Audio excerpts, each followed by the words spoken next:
desse sermão é provocando milagres. Quem crê em milagre aí?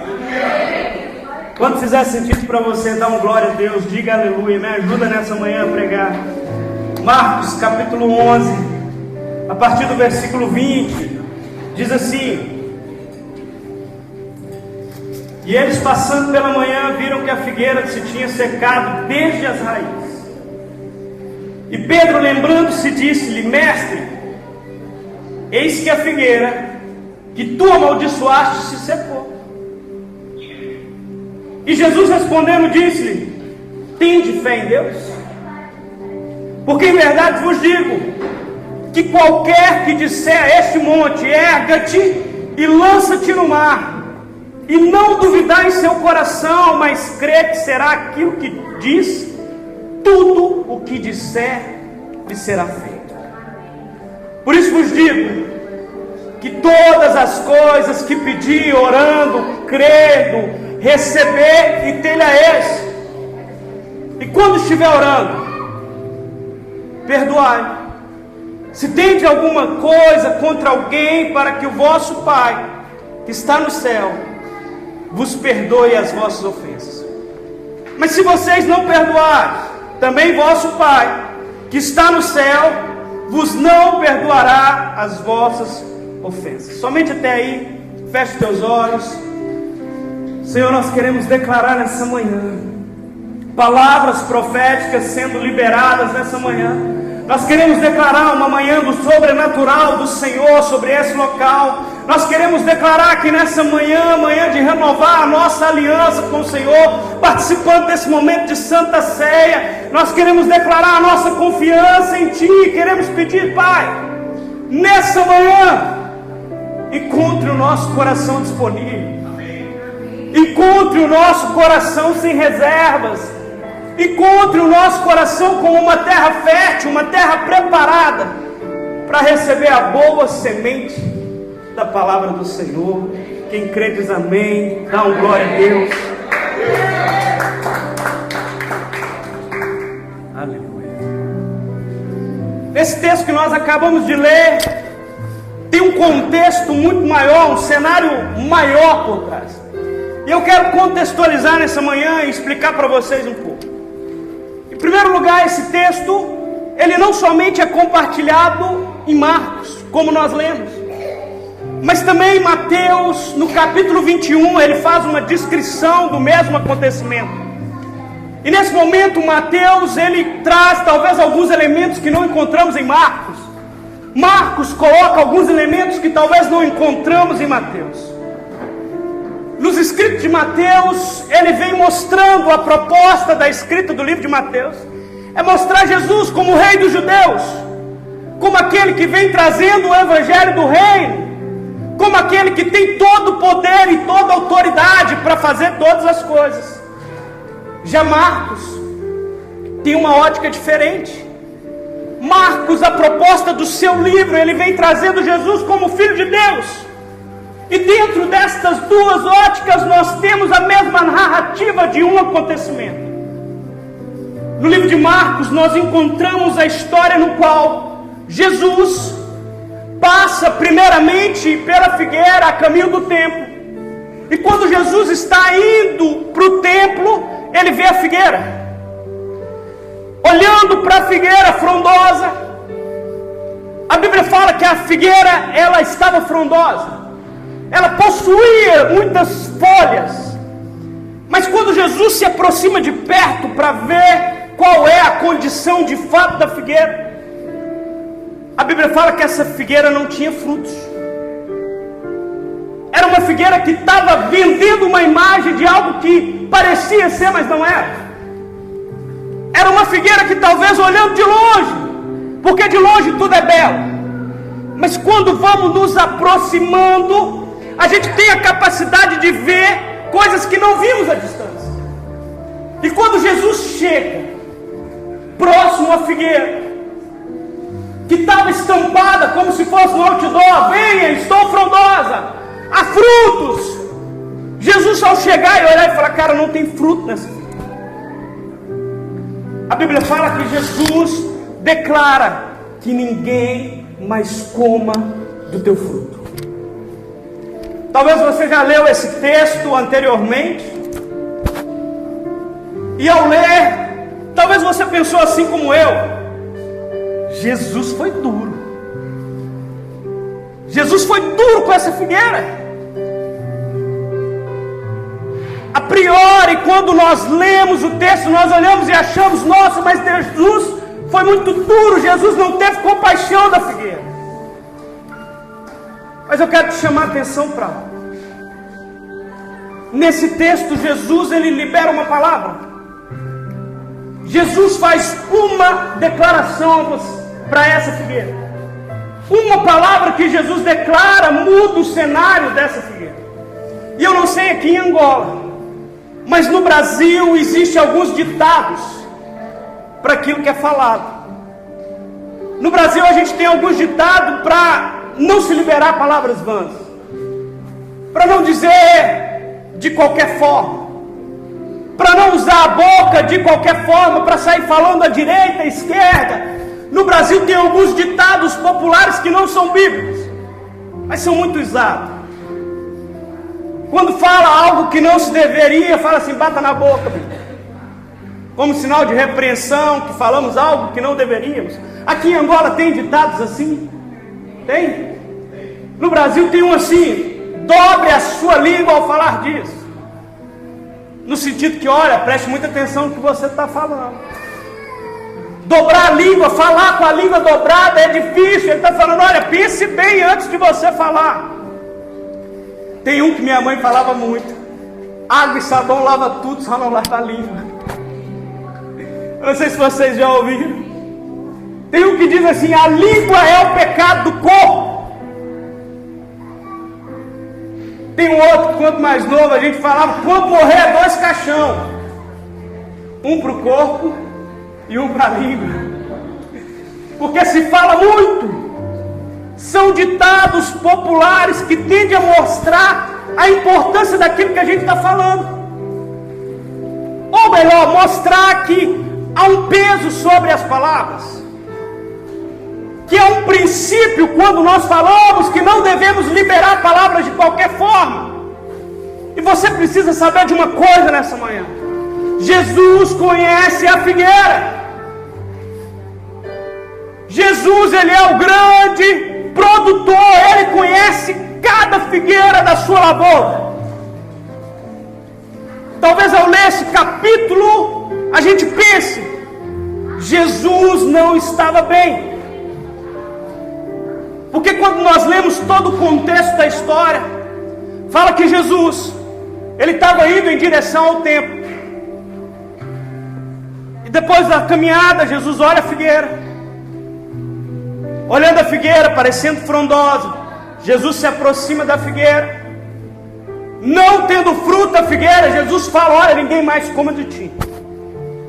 Eles continuam o caminho, indo ao templo de Jerusalém. E quando chega no templo de Jerusalém, Jesus encontra pessoas vendendo, pessoas negociando.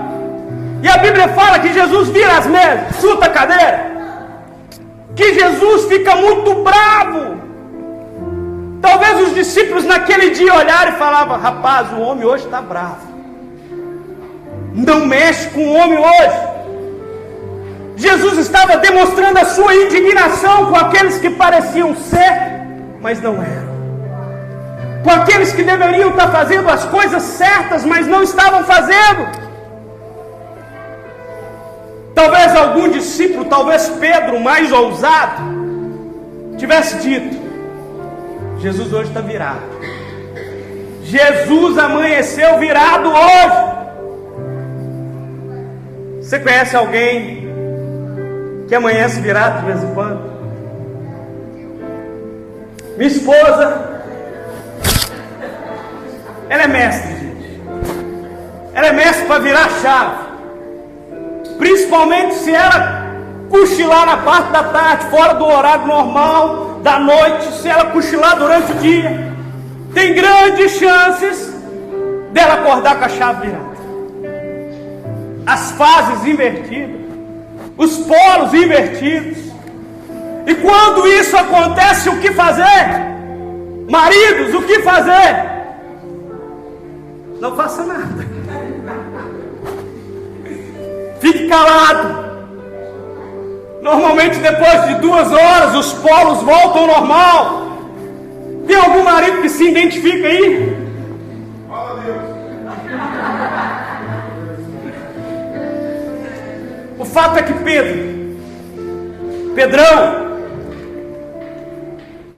Pedro impulsivo, Pedro que falava de fato o que pensava, que não escondia as suas emoções e o sentimento, ao voltarem do templo no outro dia, eles estão voltando e de repente Pedro olha e vê aquela figueira.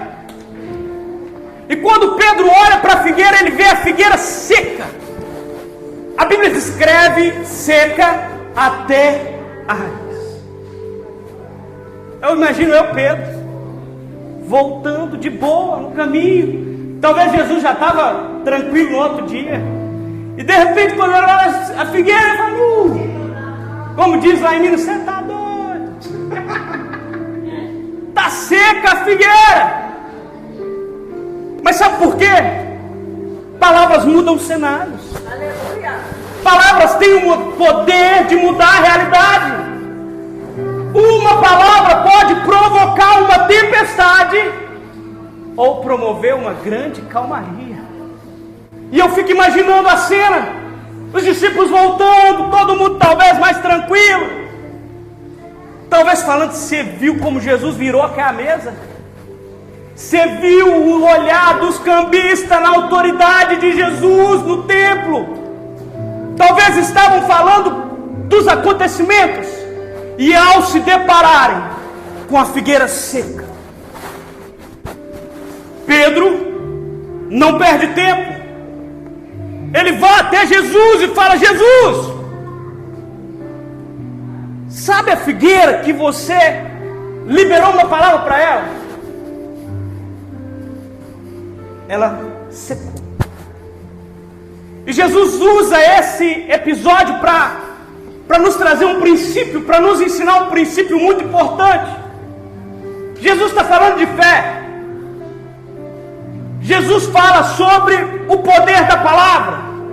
Aquilo que eu falo, aquilo que eu creio que Deus tem o poder de fazer, pode acontecer.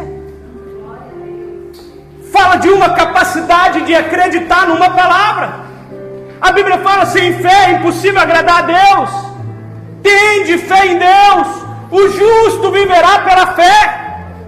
São vários textos que vêm trazendo e permeando sobre fé, sobre a nossa capacidade de acreditar que Deus é Deus, de acreditar que Deus pode fazer milagres. Ou seja, a nossa vida é sustentada por fé. Hebreus fala que a fé é a capacidade de acreditar mesmo quando ainda não estamos vendo. É a capacidade de olhar e falar, ainda não existe, mas pela fé nós começamos a declarar e a chamar a existência. Amém. A vida do cristão, ela é por fé, de fé em fé, de glória em glória. Ela é uma caminhada, uma constante. Vocês estão comigo aqui? Estão me entendendo? Amém.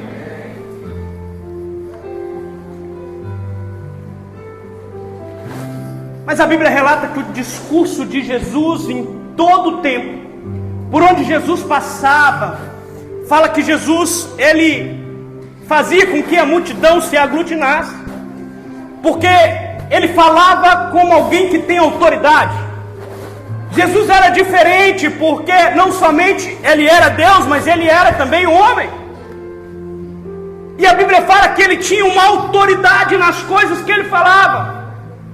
E Pedro, ao olhar para isso, vendo os acontecimentos, ele precisa falar, Jesus, olha o que aconteceu. Talvez, somente talvez, você já teve a experiência de provocar um milagre a partir daquilo que você fala. Talvez, somente talvez, Você já conseguiu ter um entendimento que a palavra que sai da sua boca tem a capacidade de mudar ambientes e mudar realidades? Você já percebeu que se estamos aqui todos juntos reunidos, e se a gente começasse a falar de filmes de terror, de filmes pesados, de terror, talvez daqui a pouco alguns estariam com medo. Talvez daqui a pouco algum falava assim: ei, eu vou no banheiro, poderia ir comigo? Porque as palavras mudam e promovem o ambiente ao qual nós estamos. Nós precisamos entender que é por meio da palavra. E disse Deus: haja. Quando nós liberamos palavras, realidades são mudadas. Talvez o que você está vivendo só está vivendo porque ainda não liberou uma palavra para mudar o cenário. Amém. E eu quero te dizer e te incentivar nessa manhã: libere palavras de vitória sobre a sua vida, em nome de Jesus. Amém. Talvez você está precisando que algo sobrenatural aconteça na sua vida. Talvez no âmbito do natural você já fez tudo que podia ser feito. Já suou a camisa, já fez a sua parte, e agora tal situação só pode ser mudada pelo sobrenatural. Somente uma ação sobrenatural pode mudar a minha realidade. E quando é que o sobrenatural acontece? Pastor, como que o sobrenatural acontece? Quando eu creio em Deus. Quando eu creio que Deus pode fazer coisas sobrenaturais.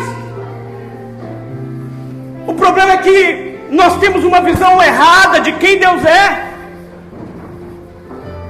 Nós olhamos para Deus como Deus não pudesse resolver os nossos problemas, as nossas demandas, como se Deus não tivesse capacidade de mudar a nossa realidade.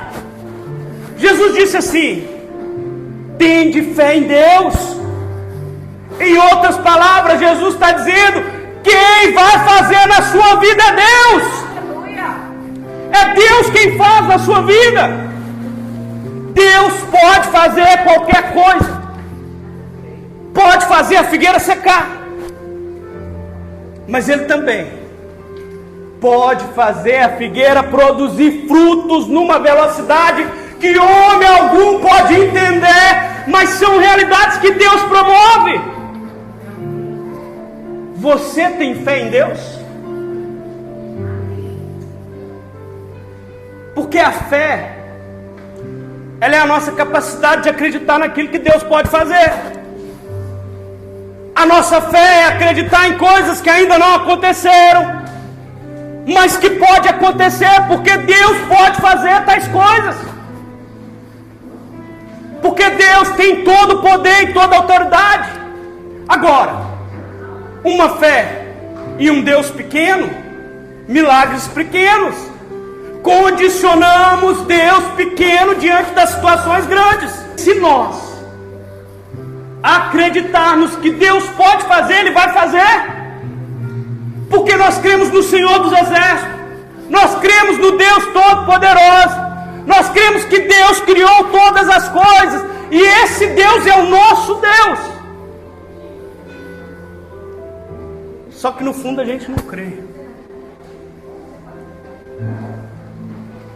Tem dia que a coisa está tão difícil que a gente está até duvidando se Deus criou os céus e a terra.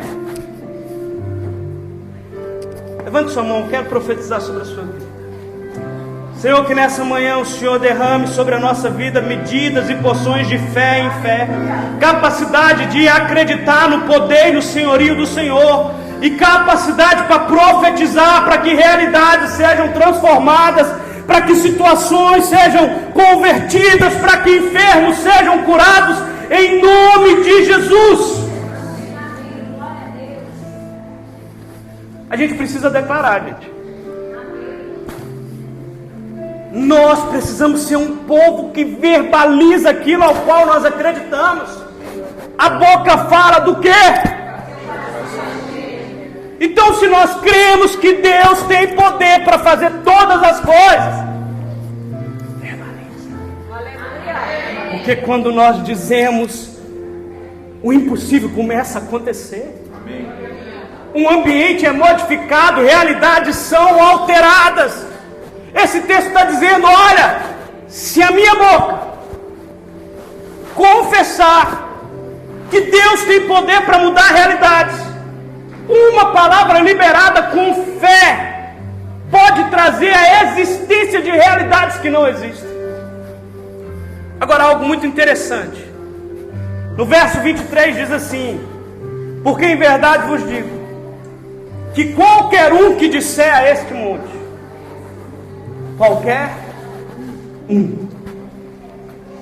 Porque em verdade vos digo que se qualquer um disser, talvez nós poderíamos usar essa frase e dizer, olha, em verdade vos digo, se o Luciano disser.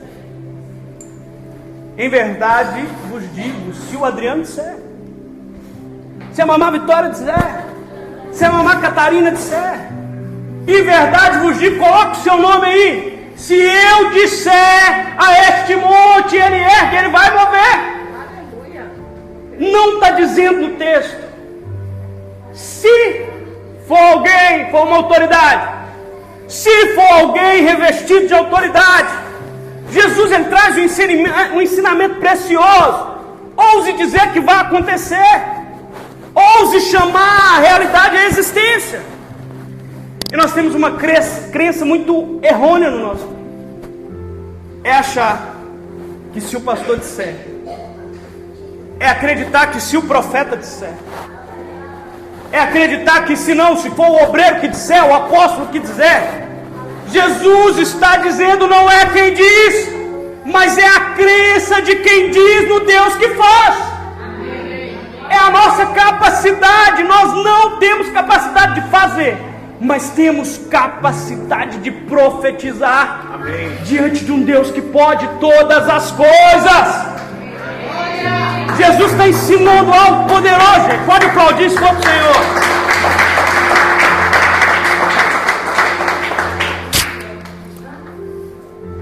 Quando cheguei aqui em Lagoinha Luanda, eu trouxe 2 sermões, eu acredito, ou foi 3, sobre oração. E eu quero anexar um pouquinho dentro desse texto só para vocês assim. Jesus está ensinando algo muito poderoso. Jesus está dizendo, olha, qualquer um que pensar ou qualquer um que mentalizar vai experimentar milagres. Não. Ele está dizendo, qualquer um que verbalizar. O que o diabo mais quer é te manter calado. O diabo quer tirar a sua capacidade de declarar coisas que ainda não existem. Sabe como nós repreendemos o agir do inimigo? A palavra de Deus é que tem poder. Só que somos uma geração e estamos ficando cada dia mais mudos, mas com dificuldades nas nossas relações. Grande conflito nos relacionamentos é porque não comunicamos como deveríamos. Não conseguimos expressar os nossos sentimentos. A nossa capacidade de falar está comprometida. E aí o diabo, o que ele quer? Olha, só não declarem, não profetizem, não falem, porque o poder do cristão não está no quanto ele vem na igreja, está no quanto nós oramos, o quanto nós declaramos, o quanto temos intimidade com o Senhor. Eu não sei você, mas cada dia eu tenho aprendido. Se eu quero ver realidades mudadas e transformadas sobre a minha vida, eu preciso falar. Eu preciso declarar que o Deus que tem todo o poder pode mudar essas realidades. Eu preciso declarar, Senhor, em nome de Jesus, nós declaramos um espaço cada vez mais adaptado para nós. Nós chamamos a existência um departamento infantil. Nós declaramos um local com estacionamento. Nós declaramos som, telão. Nós declaramos. Declare aquilo que você quer para a sua vida, filho. Não fica calado.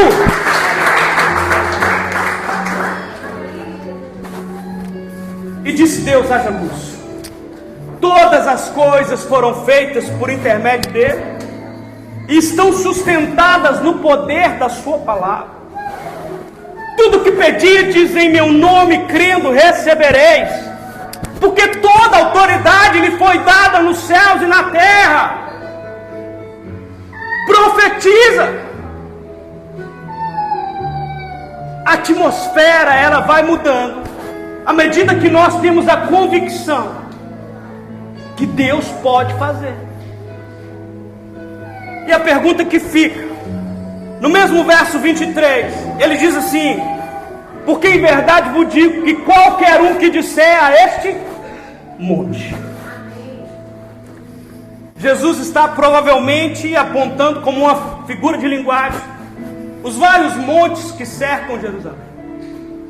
Ainda não tive a oportunidade de estar lá, mas eu já chamei a existência. Eu já declarei que em breve meus pés pisarão aquela terra. Mas a Bíblia fala, quando você estuda sobre Jerusalém, fala que Jerusalém é cercada por vários montes. O salmista mesmo diz, os montes de Jerusalém. Jesus está dizendo, você está vendo esse monte? É gigante, não é? Aos olhos natural é impossível. Mas ele está dizendo, olha, se você disser, se você acreditar que Deus pode fazer, talvez aos olhos dos discípulos, naquele momento, os discípulos poderiam olhar e falar, quem somos nós? Para profetizar para essa caixa, mudar daqui para lá. Para declarar para esse monte, saia daqui para lá. Agora Jesus, ele está falando, olha, se você declarar para esses montes, que saiam daqui e lance-te ao mar. Jerusalém, ela não é litorânea, não é próxima assim ao mar. É mais ou menos 1 hora de carro. Ele está dizendo, se você tiver fé, esses montes sairão dessa posição e se lançarão até o mar. A gente precisa acreditar que há montes impossíveis na nossa vida. Talvez para a gente. Talvez existam situações na minha vida que é impossível para mim fazer. Mas não é impossível para Deus. Amém. Que nos maiores montes que se levantarem na minha vida, eu tenho um Deus ainda muito maior. Que não importa o tamanho do monte, Deus é muito maior. Ele tem capacidade de fazer com que o monte seja aplanado, que abra caminho no ermo, que traga vida onde não há, que ressuscite os ossos secos. Ele tem todo o poder. Agora, qual é o seu monte nessa manhã? Qual é o monte que talvez você está achando que não tem jeito? Qual é o monte que você está olhando e está falando, ah, Senhor, quem dera eu.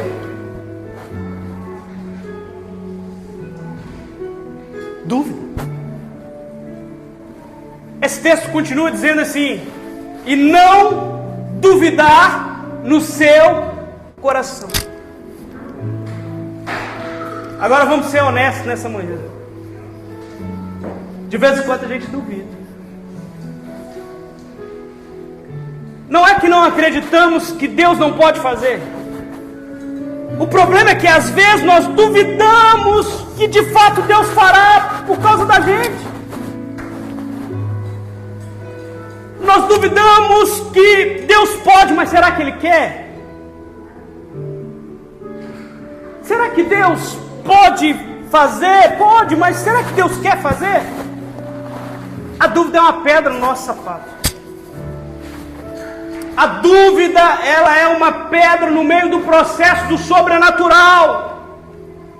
Quantos milagres hoje, nessa manhã, talvez não deixaram de ser produzidos porque você duvidou? Quantas vezes, talvez na sua vida,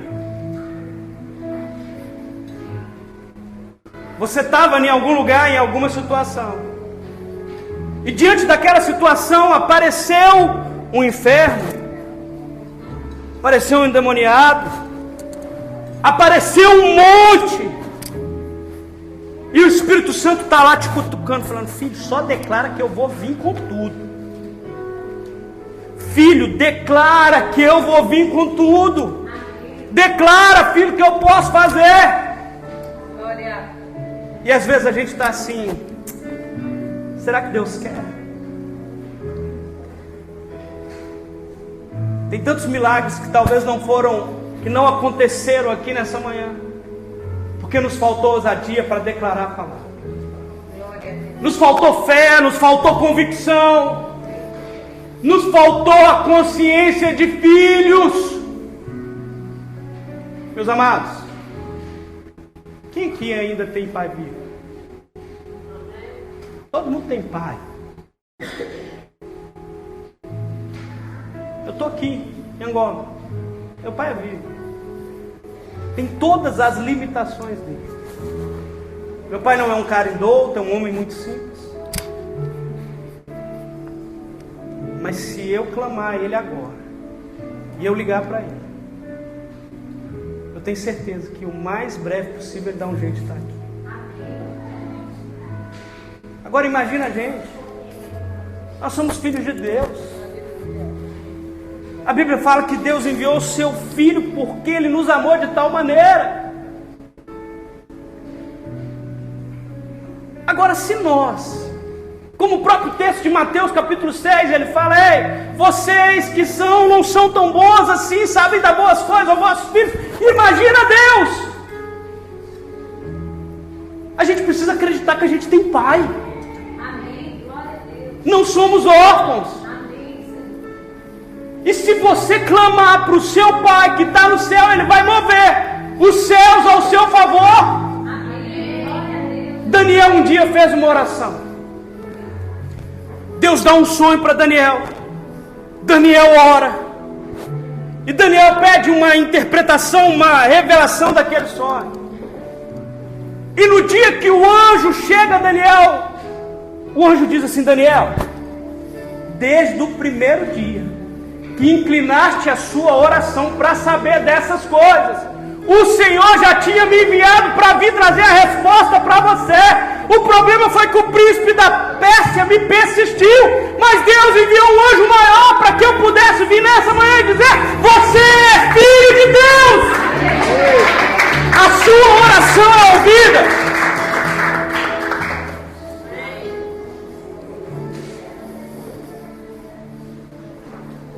Se você não duvidar no seu coração, porque senão nós entramos num ciclo de pensar que Deus não pode operar. Agora, eu sempre falo que falar das coisas do coração é complicado, porque é falar de sentimentos que são muitas vezes muito nossos. E muitas vezes nós tentamos esconder o nosso coração de um Deus que sonda corações. Tentamos esconder de fato que realmente nós pensamos num Deus que sabe tudo, que sonda até os pensamentos. Antes de sair qualquer palavra da sua boca, o Senhor já sabe. Tem dia que a gente sai do culto empolgado. Tem dia que a gente acorda, é hoje. Vou pisar na cabeça do diabo. Tem dia que a gente está entusiasmado. Agora vai, Jesus.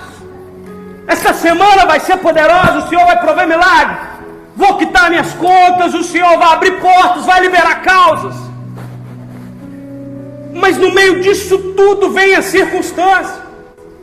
Você sai de casa animado e aí o cara te fecha no trânsito. Você bate o carro. A mulher te xinga. Aí tem as circunstâncias. Pedro, enquanto estava olhando para Jesus, ele andou sobre as águas. Mas quando ele começou a escutar o barulho do mar, quando ele começou a escutar o barulho das ondas, quando ele tira os olhos de Jesus, ele começa a afundar. O dia que as coisas começarem a dar errado, começa a declarar: Senhor, eu sei que Tu és maior. Eu sei que o Senhor está no controle de todas as coisas, ainda que não está saindo do meu jeito. Os planos do Senhor são bem maiores do que os meus. A gente precisa crer nisso. Para encerrar,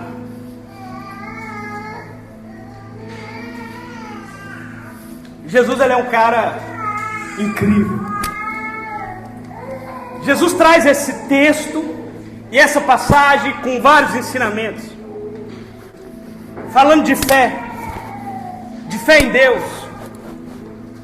Jesus está falando de milagre sobrenatural, de pegar um monte e fazer com que ele seja trocado de lugar, de falar para uma figueira seca e era seca. Jesus nesse texto está dizendo, olha, por meio da oração, você pode promover coisas que você nem imagina. Mas Jesus, de forma linda como ele é, parece que no final ele vem e dá como o pastor Preto Filho diz, dá uma canelada. Parece que no final Jesus vem e fala assim, está vendo tudo isso que eu ensinei para vocês? Está vendo tudo isso que eu estou explicando para vocês? No versículo 25 ele diz assim, e quando estiveres orando para que as situações sejam transponíveis. Quando vocês estiverem orando para que situações sejam modificadas, porque a forma que nós falamos com Deus é oração. Quando eu me comunico com o pastor Preto Filho, com o pastor Jobit, nós temos um diálogo. Eu falo, eles falam, nós temos um diálogo. E a única forma de um cristão ter um diálogo com Deus é por meio da oração. Jesus está dizendo, olha, quando você entender que você precisa verbalizar todas essas coisas, então quando você estiver orando para que esse movimento sobrenatural aconteça, Jesus vai lá e dá o chute na canela e fala, perdoa. Aí a gente fala, pô, Jesus estava vindo tão profundo assim, estava vindo com um negócio, pressão, estava crendo que a gente pode fazer sobrenatural. Pô, Jesus estava acreditando que a gente ia declarar e as coisas iam acontecer. Aí Jesus está falando, ei, para que tudo isso aconteça, perdoa, filho. Se tem de alguma coisa contra alguém, perdoa. Porque o vosso Pai que está nos céus vos perdoe também. Olha, quando você está declarando, clamando por este milagre, eu preciso te lembrar de uma coisinha. Jesus está dizendo, tem muita coisa que você não viu ainda acontecer. Não é porque você não tem fé em Deus, não é porque você não verbalizou, mas é porque em algum momento o seu coração permitiu não liberar o perdão.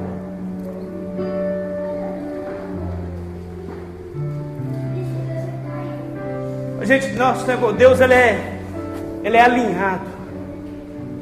Nosso Deus ele é afiado. São princípios sobre princípios. E Deus não vai quebrar princípios para que Ele possa nos favorecer em algo. Ele está dizendo, ei, seja você pastor, obreiro dos ímpios dentro de igreja, a fé de vocês para mim é tudo igual. A capacidade que vocês têm em crer, amém. Mas a minha questão é, se o coração de vocês não estiver alinhado, eu não posso aliançar o meu coração com vocês. Se o coração de vocês não estiver alinhado, eu não posso fazer com que a palavra se cumpra sobre vocês, porque vocês estão quebrando o principal princípio do perdão. Jesus veio morrer na cruz porque Deus um dia decidiu nos perdoar. E o perdão ele é uma das primazias do Evangelho. O perdão ele é matéria-prima, fundamento, base. Talvez muita coisa não aconteceu na sua vida porque você ainda não liberou perdão. Talvez a sua capacidade de transpor montes está afetada porque está faltando perdão. Talvez você está igual uma grande Ferrari, um grande carro, top, mas não tem gasolina. Está igual um iPhone, só que sem internet. Porque o perdão é que nos conecta ao Senhor. Porque um dia nós fomos perdoados, então também somos impulsionados a liberar o perdão. E Jesus está dizendo, foi Jesus que vem falando, milagres, palavra profética. Ele que nessa manhã vem falando de toda essa capacidade do cristão de acessar o sobrenatural. Nada disto tem poder, ou nada disso irá funcionar se a gente não perdoar. Coloque sobre os seus pés.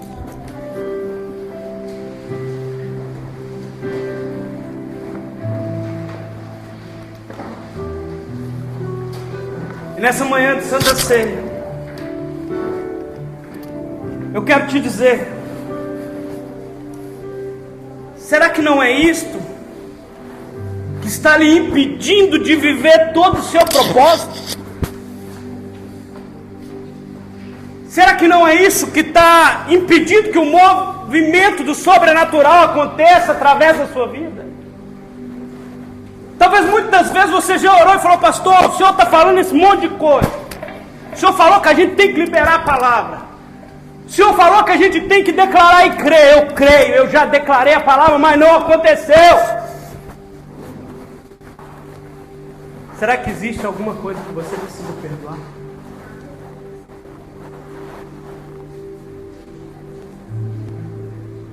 Será que tem alguma coisa pegando aí? Será que existe alguma coisa no seu coração?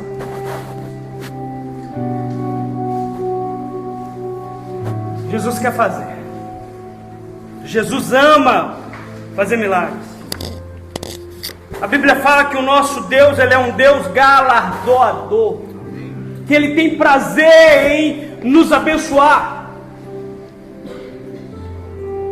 Mas o nosso coração precisa estar alinhado. E essa manhã de Santa Ceia é muito propícia para esse tempo. Muito propícia para declararmos e entendermos sobre a importância do perdão. Eu quero orar com você. Feche teus olhos. Deus. Talvez existam tantas camadas de sentimentos no nosso coração. Seja honesto nessa manhã. Talvez Deus, tem tanta coisa que a gente fez como aprendemos durante talvez toda a nossa vida. A gente colocou uma pedra sobre isso e continuamos caminhando. Talvez nós colocamos uma pedra em ofensas. Talvez nós colocamos uma pedra no meio de situações que nós vivemos. E talvez, somente talvez, lá no fundo ainda existe uma situação. Existe um perdão que ainda não foi liberado. Existe uma situação que ainda não foi alinhada.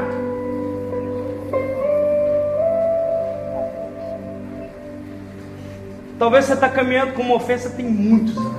Tem muito. E às vezes você até acha que esqueceu o que passou. Às vezes você até acha assim, falar, que é isso? Isso não tem nenhum poder mais sobre mim. Mas de vez em quando você lembra daquilo. Você lembra do que aconteceu. Isso ainda dói seu coração.